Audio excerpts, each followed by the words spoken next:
അസ്സലാമു അലൈക്കും. സ്നേഹമുള്ള സഹോദരങ്ങളെ,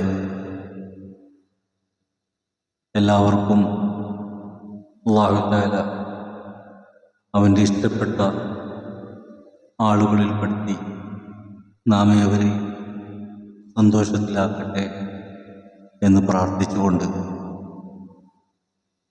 മനസ്സിനെ ശാന്തതയിലേക്ക് കൊണ്ടുവരാനുള്ള ഒരു വലിയ പരിശ്രമമാണ് ജീവിതത്തിൻ്റെ യാത്ര എന്ന് പറയുന്നത്. ഭൗതികമായി പറയുമ്പോൾ വളർന്നു വരുമ്പോൾ വലിയ വലിയ ഉത്തരവാദിത്തങ്ങളിലേക്ക് കടന്നു വരുമ്പോൾ അവൻ രാവിലെ എഴുന്നേറ്റ് അവൻ്റെ ജോലിയിലേക്ക് ഏർപ്പെടുമ്പോൾ അവൻ്റെ ഭാര്യ അവൻ്റെ വീട്ടിലെ ജോലിയിലേക്ക് ഏർപ്പെടുമ്പോൾ അവരുടെ മക്കൾ വിദ്യാലയത്തിലേക്ക് പോകുമ്പോൾ എല്ലാവർക്കും ആ പോയ കാര്യം തീർത്ത് തിരിച്ച് വീട്ടിലെത്തണം എന്നുള്ള ഒരു വലിയ കൊതിയായിരിക്കും. പിതാവിനെ ജോലി സ്ഥലത്ത് നിന്ന് ജോലി ചെയ്ത് അതിൻ്റെ ഒരു ക്ഷീണം മാറ്റാൻ വീട്ടിലേക്ക് എത്തുക, വീട്ടിലെ ജോലികളെല്ലാം ഒതുക്കി ഒന്ന് നടുനിവർത്തുക, പഠിക്കാൻ പോയ കുട്ടികൾ വിദ്യാലയത്തിൽ നിന്ന് എത്രയും പെട്ടെന്ന് ക്ലാസ് വിട്ടിരുന്നെങ്കിൽ എന്ന് കരുതി തിരിച്ച് വീട്ടിലേക്ക് ഓടിയെത്തുക. അവരെ സംബന്ധിച്ചിടത്തോളം, കുട്ടികളെ സംബന്ധിച്ചിടത്തോളം അവർക്ക് വലിയ ഭാരിച്ച ഉത്തരവാദിത്തങ്ങൾ ഇല്ലാത്തതുകൊണ്ട്, ആകെയുള്ള ഒരു ഉത്തരവാദിത്വം വിദ്യാഭ്യാസം ആയതുകൊണ്ട് ആ ക്ലാസ് കഴിഞ്ഞാൽ വീട്ടിലേക്കെത്തി തൻ്റെ സുഹൃത്തുക്കളുമായി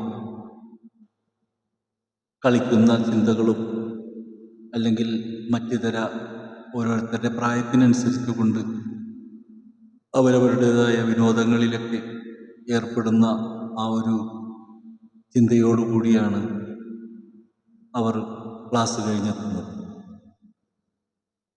അപ്പം ഇങ്ങനെ എല്ലാവരും രാവിലെ പുറപ്പെടുന്നത് ഈ പറയുന്നത് പോലെ രാത്രിയാക്കാനാണ്. ആ രാത്രി എല്ലാവർക്കും ഒരു വിശ്രമമാണ്. ആ വിശ്രമം ഉണരാനാണ്. ആ ഉണരുന്നത് വീണ്ടും യാത്ര തുടരാനാണ്. ആ യാത്ര പോയി അവസാനിക്കേണ്ടത് വിശ്രമത്തിലാണ്.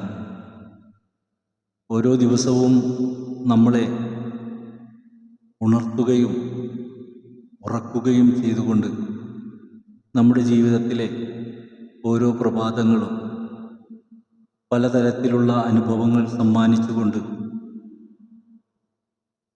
നമ്മളെ മുന്നോട്ട് നയിക്കുമ്പോൾ നാം അറിയാതെ നമ്മുടെ പ്രായവും നമ്മുടെ ജീവിത രീതിയും നമ്മുടെ ആരോഗ്യാവസ്ഥയും നമ്മുടെ കാഴ്ചയും കേൾവിയുമൊക്കെ അല്പാൽപമായിട്ട് മങ്ങുന്ന ഒരു സ്ഥിതിവിശേഷം ഉണ്ടാകുകയാണ്. അപ്പോൾ ജീവിതം ശരിക്ക് മുന്നോട്ട് പോയിക്കൊണ്ടിരിക്കുമ്പോൾ നമുക്കിത്തരം കുറവുകൾ സംഭവിക്കുമ്പോൾ നമ്മൾ ആ കുറവുകൾ ശ്രദ്ധിക്കാതെ നമ്മൾ നേട്ടങ്ങൾക്ക് വേണ്ടി യാത്ര ചെയ്യുകയാണ്. ചിലർ ആ നേട്ടങ്ങൾ നേടുകയും ചിലർ ആ നേട്ടങ്ങളിൽ എത്തി പിന്നീട് അതിൻ്റെ പ്രയാസങ്ങൾ ഉണ്ടാവുകയും, ചിലർ നേട്ടങ്ങൾ കയ്യിൽ ഒതുങ്ങിക്കിട്ടുമ്പോൾ അത് നഷ്ടപ്പെടുന്ന അവസ്ഥയും ഒക്കെ ഓരോ വ്യക്തികൾക്കും അവരവരുടേതായ ജീവിത രീതിയിൽ നിന്ന് പലതരത്തിലുള്ള അനുഭവങ്ങൾ വന്നു ചേരുന്ന അവസ്ഥകൾ ഉണ്ടായിട്ടുണ്ട്. ലോകം തുടങ്ങിയ കാലം മുതലേ ഇത്തരം അനുഭവങ്ങൾ ഓരോ കാലത്തിൻ്റെ അടിസ്ഥാനത്തിലും ഓരോ വ്യക്തികളും അനുഭവിച്ച് കടന്നാണ് ഇന്ന് ഈ ഒരു നൂറ്റാണ്ടിൽ നാം ഏവരും ഈ സൂഫിസത്തെക്കുറിച്ചൊക്കെ സംസാരിക്കുന്നത്. പൊതുവെ ആത്മാവിനെ ശാന്തതയിലേക്ക് കൊണ്ടുവരാനുള്ള, ഞാൻ നേരത്തെ പറഞ്ഞ പോലെ രാവിലെ ഉണരുന്നത് നമ്മളുടെ സ്വപ്നങ്ങൾ പൂർത്തീകരിക്കാൻ വേണ്ടിയാണെങ്കിലും ആ സ്വപ്നങ്ങളെല്ലാം സായന്തനം ആ ഒരു സന്ധ്യാ സമയത്തോടുകൂടി നമ്മൾ അവസാനിപ്പിക്കുകയും നമുക്ക് കിട്ടിയ നേട്ടമോ കോട്ടമോ അതുമായി നമ്മൾ എവിടെ നിന്നാണോ പുറപ്പെട്ടത് അവിടേക്ക് തന്നെ തിരിച്ച് എത്തി ഒരു വിശ്രമത്തിലേക്ക് സന്തോഷത്തോടു കൂടിയും ചിലർ സങ്കടത്തോടു കൂടിയുമൊക്കെ രാത്രികളെ ഉണരുന്നു. അപ്പോൾ ആത്മീയമായ ആ ഒരു ശാന്തത എന്ന് പറഞ്ഞാൽ നമ്മൾ എന്തെല്ലാം വഴിയിലൂടെ സഞ്ചരിച്ചു പോയാലും സന്തോഷത്തോടുകൂടി ഉറങ്ങാൻ കഴിയുന്ന ആ ലാസ്റ്റ് മൂമെന്റ്, മരണം, അത് സന്തോഷമായി മറ്റ് ചിന്തകളില്ലാതെ തൻ്റെ റബ്ബിനെ കുറിച്ചുള്ള ചിന്തകൾ മാത്രമായി അവസാനിക്കുന്ന ആ ഒരു മുഹൂർത്തം ഉണ്ടാക്കി എടുക്കാനുള്ള കഠിന പ്രയത്നം നടത്തുന്നവരാണ് സൂഫികൾ. അവരുടെ മുമ്പിലും ജീവിതമുണ്ട്, അവരുടെ മുമ്പിൽ ആശകളുണ്ട്, ആഗ്രഹങ്ങളുണ്ട്, അവർക്കും ബന്ധങ്ങളുണ്ട്, ബന്ധുമിത്രാദികളുണ്ട്, അവർക്ക് കുടുംബം കുട്ടികളൊക്കെ ഉണ്ടെങ്കിലും അല്ലാഹുവിനെ അവർ മനസ്സിലാക്കുകയും അവൻ്റെ ഇഷ്ടത്തിലേക്ക് എത്തപ്പെടാനുള്ള ഒരു ചിന്ത ഉടലെടുക്കുകയും അതിനുവേണ്ടി അവർ പരിശ്രമിക്കുകയും ആ പരിശ്രമത്തിൽ വിജയിച്ചവരും പരാജയപ്പെട്ടവരുമൊക്കെ ഉണ്ടാവാൻ സാധ്യതയുണ്ട്. അത്തരം വിജയികളായ ധാരാളം ആളുകളുടെ മഖാമുകൾ നമുക്ക് പല സ്ഥലത്തും കാണാൻ കഴിയും. അത്തരം സ്ഥലങ്ങളിലേക്ക് എത്തപ്പെടുന്ന ഓരോ ആളുകളും അവരുടെ മുമ്പിൽ വന്ന് നിൽക്കുമ്പോൾ ഒന്ന് ചിന്തിക്കണം, ഇവർ എല്ലാ സുഖങ്ങളും ഉപേക്ഷിച്ചുകൊണ്ട് ജീവിതത്തിൽ അവർ വലിയ തറവാട്ടിൽ ജനിച്ചവരായിരിക്കാം, വലിയ ആലിമീങ്ങളുടെ മക്കളായിരിക്കാം, അല്ലെങ്കിൽ വലിയ അറിവുള്ളവരായിരിക്കാം. അങ്ങനെ പല തരത്തിലുള്ള ആളുകളെ ഈ മക്കാമുകൾ പരിശോധിച്ചാൽ നമുക്ക് കാണാൻ പറ്റും, അവരുടെ യാത്രകൾ മനസ്സിലാക്കാൻ പറ്റും. അത്തരം സൂഫിയാക്കളുടെ മുമ്പിൽ നമ്മുടെ പ്രശ്നങ്ങൾക്ക് പരിഹാരം തേടിയാണ് ഭൂരിഭാഗം ആളുകളും അത്തരം മക്കാമുകളിലേക്ക് എത്തുന്നത്. എങ്കിൽ നിങ്ങളൊന്ന് ആ വിഷയത്തിൽ നിന്ന് മനസ്സിനെ മാറ്റുക. അവരെല്ലാം ഉപേക്ഷിച്ചത് എന്തിനാണ്? അവരെല്ലാം ഉപേക്ഷിച്ചുകൊണ്ട് അല്ലാഹുവിലേക്ക് അടുത്തെങ്കിൽ അവരുടെ ജീവിതത്തിൽ അവർക്കുണ്ടായ അനുഭവങ്ങൾ അതേപോലെ തന്നെ നമുക്കും ഉണ്ടാകുക എന്നുള്ളതല്ല, മറിച്ച് അവരെല്ലാം വിട്ടെറിഞ്ഞ് അല്ലാഹുവിനെ സ്നേഹിക്കാൻ അവർക്ക് കഴിഞ്ഞല്ലോ, നമുക്കതിന് കഴിയുന്നില്ല, നമ്മൾ വലിയൊരു ഭാരം ചുമക്കുകയാണ്. അപ്പോൾ ആ ഒരു മുഹബത്തിൽ നമ്മളവരെ അവരുടെ സാമീപ്യത്തിൽ നിൽക്കാനുള്ള ഒരു മനസ്സ് ഉണ്ടാക്കിയെടുത്താൽ നമ്മൾ പിന്നെ അവിടെ നിന്ന് കരയേണ്ട ആവശ്യമൊന്നുമില്ല, സങ്കടങ്ങൾ പറയേണ്ട ആവശ്യമൊന്നുമില്ല. നമുക്കവരെ കാണാൻ കഴിയുന്നില്ല, അവർ നമ്മളെ കാണുന്നു. വല്ലയിടത്തീന്നും എന്നെ വിളിപ്പോർക്ക് വായ്കൂടാതു തീരം ചെയ്യും ഞാൻ എന്നോവർ. അപ്പോൾ മനസ്സിൻ്റെ ഉള്ളിൽ ആ ഒരു ചിന്ത സത്യസന്ധമായി ഉണ്ടെങ്കിൽ എവിടെ നിന്നാലും ആ ഒരു ഉത്തരമുണ്ടാകും. ആ ഒരു ഉത്തരമാണ് ഇബ്രാഹിം നബി അലൈഹിസ്സലാം അവരുടെ ഭാര്യയെ വിജനമായ ഒരു സ്ഥലത്ത് വിട്ടപ്പോൾ അവരുടെ കയ്യിലുള്ള കൈക്കുഞ്ഞ് ദാഹിച്ച് കരഞ്ഞപ്പോൾ ഒരു തുള്ളി വെള്ളത്തിന് വേണ്ടി അവർ അങ്ങോട്ടും ഇങ്ങോട്ടും ഓടിയപ്പോൾ ആ കുട്ടിയുടെ കാൽപാദം ഇട്ടടിച്ച സ്ഥലത്ത് നിന്ന് വെള്ളം ഉറവ് പൊട്ടി ഒലിച്ച ആ ഒരു കറാമത്ത് അല്ലെങ്കിൽ ആ ഒരു അനുഗ്രഹം അവർക്ക് ലഭിച്ചത് അവരുടെ മനസ്സ് റബ്ബിൽ പൂർണ്ണമായിട്ടും സമർപ്പിച്ചത് കൊണ്ടാണ്.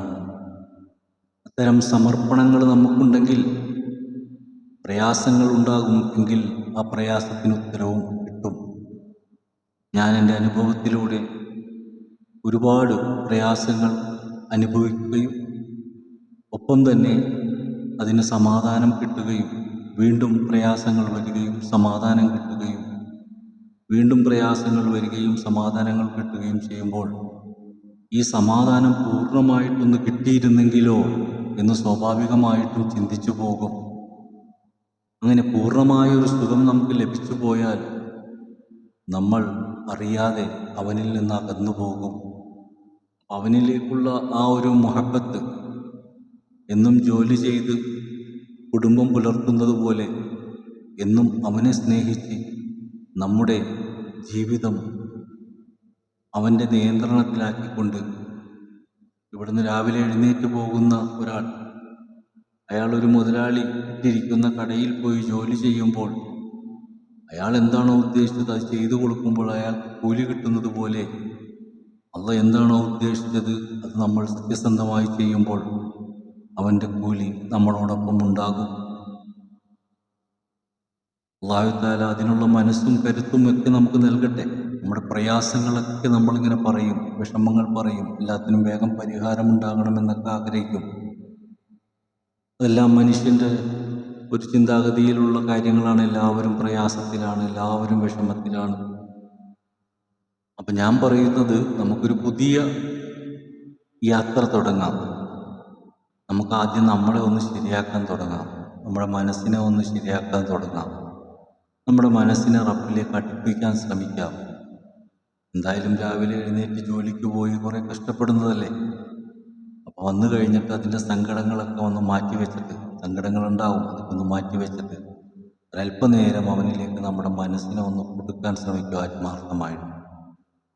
കാരണം അവൻ നമ്മളിലുള്ളത് കൊണ്ടാണ് നമ്മൾ ചലിക്കുന്നത്.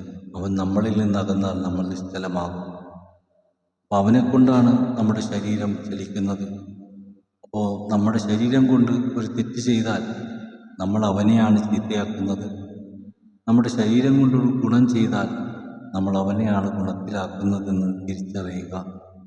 അതുകൊണ്ട് ആ തിരിച്ചറിവോടുകൂടി നമ്മൾ ഒന്ന് യാത്ര ചെയ്യാനുള്ള ഒരു വലിയ പ്രയത്നം, അത് പഠിപ്പിക്കുന്ന ഒരു ജോലിയാണ്, അല്ലെങ്കിൽ പഠിപ്പിച്ചു കൊടുക്കുന്ന, അല്ലെങ്കിൽ അവൻ്റെ ശരീരത്തെ പാകപ്പെടുത്തിയെടുക്കുന്ന ഒരു കർത്തവ്യമാണ് സൂഫികൾ ചെയ്യുന്നതെന്ന് പ്രത്യേകം മനസ്സിലാക്കുക. അല്ലാഹു അതിനുള്ള മനസ്സും കരുത്തുമൊക്കെ നൽകട്ടെ. നാളെ രാവിലെ അത്യാവശ്യമായ ഒരിടം വരെ പോകണം. അതുകൊണ്ട് ഞാൻ ഈ വിഷയം ഇവിടെ പറഞ്ഞു നിർത്തുകയാണ്. ഇൻഷാ അല്ലാഹ് വന്നതിന് ശേഷം എല്ലാവരും ഇപ്പോൾ പല ടിവിയിലും യൂട്യൂബിലും ഒക്കെ വാർത്തകളുടെ പലതരം വാർത്തകളാണല്ലോ വന്നുകൊണ്ടിരിക്കുന്നത്. ഭൂരിഭാഗം ആൾക്കാരും അത്തരം വാർത്തകളിലേക്കാണ് മനസ്സിനെ ഓടിച്ചു കൊണ്ടുപോകുന്നത്.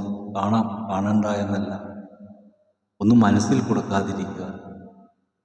ചില കാര്യങ്ങൾ കാണുമ്പോൾ നമ്മൾ അഭിപ്രായങ്ങളൊക്കെ ഇട്ടുപോകും. എത്ര അഭിപ്രായം ഇട്ടാലും, ഈ പറയുന്ന ഞാനായാലും അഭിപ്രായങ്ങളൊക്കെ കാണുമ്പോൾ ഒരു വിഷമം കൊണ്ട് നമ്മളൊക്കെ അഭിപ്രായങ്ങൾ ഇടും. എങ്കിലും അതിനൊന്നും വലിയ വാല്യൂ ഇല്ല. ഈ ലോകം ഇങ്ങനെയാണ്. നമ്മൾ നമ്മളെ ശരിയാക്കാൻ ശ്രമിക്കുക. ഞാനും അതിനുവേണ്ടി പരിശ്രമിക്കുകയാണ്. അപ്പോൾ നമുക്കെല്ലാവർക്കും ആ പരിശ്രമം വിജയമാക്കി തരട്ടെ എന്ന് പ്രാർത്ഥിച്ചുകൊണ്ട് തൽക്കാലം നിർത്തുന്നു.